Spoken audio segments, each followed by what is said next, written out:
One of the cool parts about fantasy TTRPGs like D&D, for me, is the feeling that the world is magical and larger than life.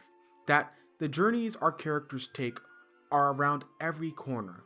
Whether you are playing a dark fantasy or a heroic high fantasy, these games feel awesome because of the worlds. But as a GM, actually creating the content to a sandbox world can and might be a gargantuan task. So, rather than develop that through just big ol' brain power, why not get a powerful tool to do that for you? So, while I was looking through Drive-Thru RPG, I found this amazing sandbox generator, and it gives you all the tools needed to create a detailed fantasy world. So today, I'll convince you why you need Clandestine's Sandbox Generator for your next fantasy TTRPG campaign, whether it's Dungeons & Dragons, Shadowdark, or a generic system. So what exactly is the Sandbox Generator from Atelier Clandestine? The Sandbox Generator isn't a game or a specific book, but rather a tool. This is great for the OSR nerds, world builders, DMs who need a powerful and simple tool to create their fantasy world, and folks needing a tool for their next campaign or solo play. So this book provides tables to create a general hex map with biomes. It provides you with information on every hex in your fantasy world, starting from very big like what biome the characters are on, to very specific like what dungeon room they are exactly in. So this allows you to get extremely granular with the kind of world you're making, and you don't need to use a lot of brain power to create it. For example, you might roll or choose for a grassland biome. In that biome, you can roll for things like landmarks, settlements, dungeons, and all the specific features within each of those locations. To better get a handle of what the Sandbox Generator has to offer, let's give an example. Let's start off with biomes. Biomes are the start of your sandbox. They define the kind of fauna and flora that exist. For instance, I roll a 1d10 and get mountains as my starting hex. And with mountains, there are encounters. Encounters define the kind of creatures the players might see when traveling on that biome. In this instance, I roll a 5 and I get kobolds. Next, what is the feature on this hex, or part of the map? Features are prominent things that can be found within this hex, or area. In this case, I roll a 1d6 for the starting feature.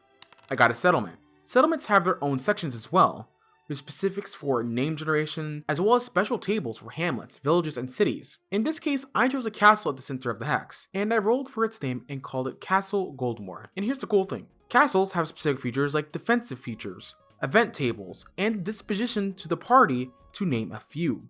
In this example, here's what I wrote. Castle Goldmoor has ballistas as a defensive feature against invasion.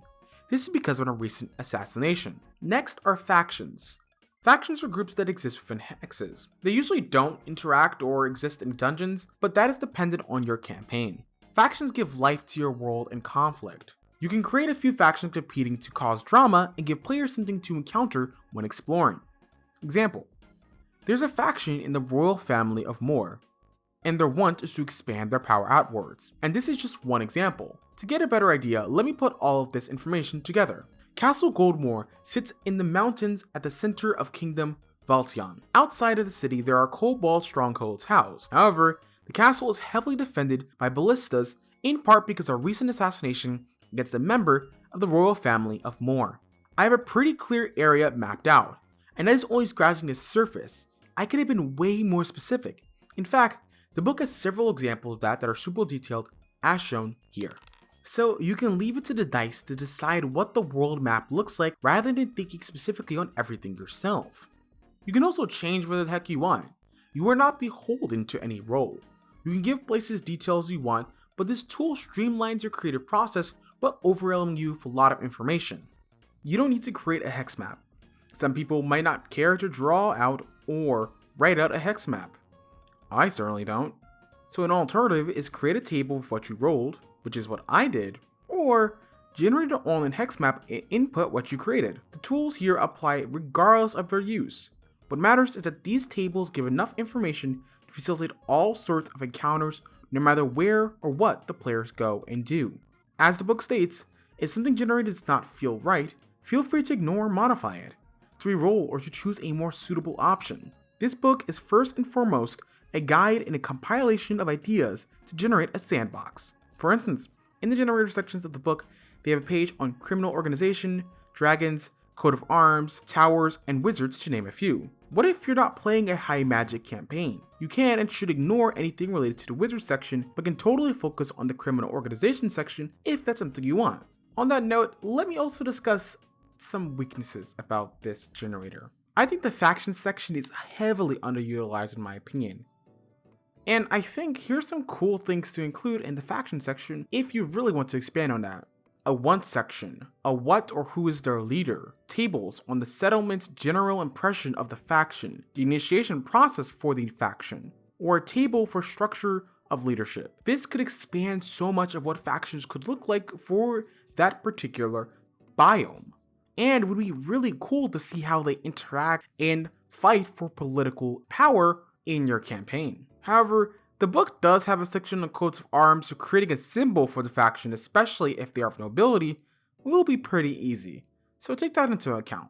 Also, it's a real darn shame that there's not much content for adventuring at sea. I know it's meant to be a short section and it might take away from the content of the current book, but it'd still be a pretty great tool for folks creating a seafaring based campaign. And in fact, the other struggle I have with this book is that it's very European centric. So if you're looking for a game where you incorporate different cultures and communities and concepts like monsters, biomes, and creatures, then you're definitely going to need to homebrew that yourself and do a lot more research. Now, do I think this book is bad for that?